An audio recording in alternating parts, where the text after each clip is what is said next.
mae diwylliant llafar ydy y Nubiau, lle, y Nubian. Dyn nhw'n ysgwennu dim byd lawr, mae pob dim yn cael ei basio. Everything is passed down through the generations by word of mouth in Nubian. Which I think is an amazing thing, and yma yng Nghymru, dyn ni'n gwybod pa mae'r anodd ydy i gynnal yn diwylliant, i gynnal yn iaith.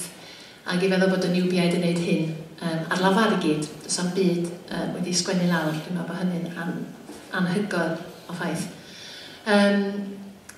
A mae Desi Barama, beth bynnag, yn gen serch, mae o yn sôn am hogyn ifanc sydd wedi I hudo gen hogan mor dlws, a mae'n gwisgo'n hyfryd, a mae gen I wallt hyfryd, a mae'r serch yn ei wneud o'n siel, a mae o'n gofyn I angau I beidio mynd a'i enaid o ddi wrtho fo tan iddo fo ennill ei chalon ni.